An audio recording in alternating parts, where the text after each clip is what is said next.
Hello friends, সবাই কেমন আছো? সবাইকে শুভেচ্ছা জানিয়ে আজকে ভিডিও শুরু করছি। আজকে নতুন একটি বিষয়বস্তুর উপরে ভিডিও নিয়ে চলে এসেছি, যেটা হচ্ছে পিএফের উপরে। পিএফের উপরে বিভিন্ন টপিক নিয়ে প্রায় সময় আমি ভিডিও আপলোড করি, ঠিক তেমনই আজকের একটা নতুন বিষয়বস্তু। তোমরা থাম্বনেল থেকেই বুঝতে পারছো। তাও বলি যে ডেট অফ বার্থ যেটা আমরা এন্টার করছি সেটা অনেক সময় ইনভ্যালিড দেখায়। যে এররটা শো করে আমি সেটা পুরোটাই বলি। The date of birth provide is either not available in the system or is invalid। মানে তোমাদের যে ডেট অফ বার্থটা এন্টার করছো সেটা ইনভ্যালিড দেখাচ্ছে বা সেটা সিস্টেমে নট অ্যাভেলেবেল, মানে সেটা পারছে না।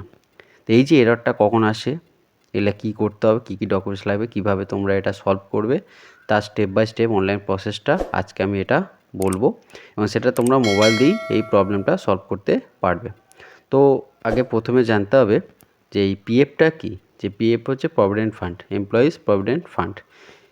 প্রত্যেক যে এমপ্লয়ি আছে তাদের একটা অ্যামাউন্ট, সেটা এমপ্লয়ি প্লাস গভর্নমেন্ট এবং কোম্পানি তিনটে মিলে জমা পড়ে। তো সেই অ্যাকাউন্টটা সবসময় অ্যাক্টিভ রাখতে হয় এবং সেটা কেওয়াইসি আপডেট করতে হয়।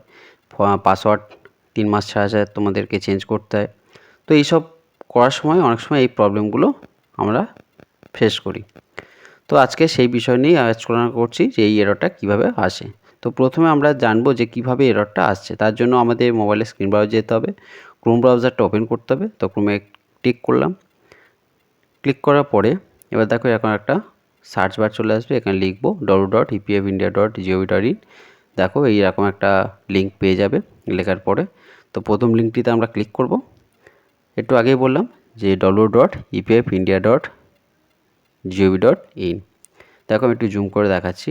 তো এই লিঙ্কটিতে ক্লিক করলে একটা অফিসিয়াল পেজ ওপেন হবে। অফিসিয়াল পেজটি ওপেন হওয়ার পরে দেখো ঠিক এরকম, এটা হচ্ছে লগইন পেজ। এখান থেকে email number, password, captcha code দিয়ে সাইন ইন।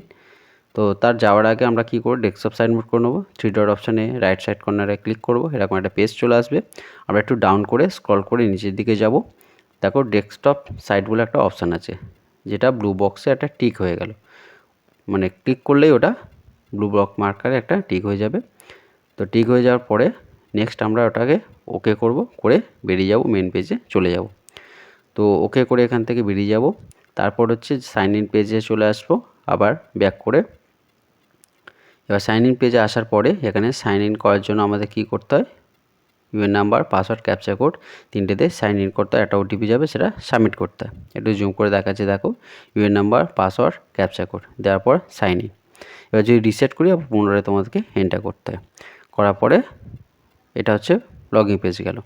এইবার দেখো যখন আমরা পাসওয়ার্ড এন্টার করছি, পাসওয়ার্ডটা অনেক সময় এরর হয়ে যায় বা ভুল হয়ে যায় বা মনে থাকে না, জায়গাটা প্রবলেম অনেক সময় হয়। তো সেই পাসওয়ার্ডটা জেনারেট করার জন্য কী করতে হয়, ফরগেট পাসওয়ার্ড করতে হয়। এই ফরগেট পাসওয়ার্ড যখন আমরা করি তখন অনেকগুলো অপশান থাকে, যেমন হচ্ছে UN number, name, date of birth, gender, mobile number দেওয়ার পর টিক বক্সে টিক, ক্যাপচা কোড দেওয়ার পর গেট অথেন্টিকেশন পিন বা ওটিপি। যখনই এইগুলো সাবমিট মারি তখন যদি কোনো কারণে আমরা ডেট অফ বার্থ ভুল এন্টার করি তো তখনই আমাদের এই এররটা শো করে। তাহলে আমি একটু আগে যেটা নিয়ে বলছিলাম যে ডেট অফ বার্থ যেটা আমরা এন্টার করছি সেটা সিস্টেমে নট অ্যাভেলেবেল অথবা ইনভ্যালিড শো করছে। তার মানে হচ্ছে যখন আমাদের অ্যাকচুয়ালি যে ডেট অফ বার্থ এন্টার করি সেটা হচ্ছে আধার কার্ড বেসিসে আমাদের এটা ভেরিফাই হয়। প্রত্যেকেই জানো যে এখন ইউএন নাম্বার হচ্ছে ডাইরেক্ট আধার কার্ডের সঙ্গে লিঙ্ক করা। আধার কার্ডে তোমাদের যে সিস্টেমে থাকবে সেটাই দিতে হবে। তো এবার গেট ওটিপি আমরা যখন ক্লিক করছি বা গেট অথেন্টিকেশন পিন, তো তখন এখানে একটা পিন জেনারেট হবে, সেটা 6 ডিজিট একটা ওটিপি যাবে। সেই ওটিপিটা এন্টার করতে হবে, নিউ পাসওয়ার্ড, কনফার্ম পাসওয়ার্ড করে সাবমিট করলেই বা ভেরিফাই করলেই তোমাদের এটা সাকসেসফুল হয়ে যাবে। এটা হচ্ছে একটা স্টেপ গেল। দেখো এখানে একটা মেসেজও দেখালো, যেটা বলছিলাম। তো এই মেসেজটা দেখার পরেই তোমাদের পাসওয়ার্ড জেনারেট হয়ে যাবে, সেটা তোমাদের কনফার্ম হয়ে গেল।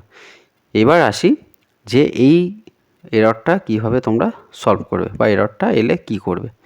দেখো কোনো কারণে যদি আমরা ওই একটু আগে আমি যেটা দেখালাম যে কীভাবে সাকসেসফুল তোমরা পাসওয়ার্ড জেনারেট করবে, এবার কোনো কারণে যদি আমরা ডেট অফ বার্থটা ভুল এন্টার করি তখন এই তোমাদের এররটা শো করে।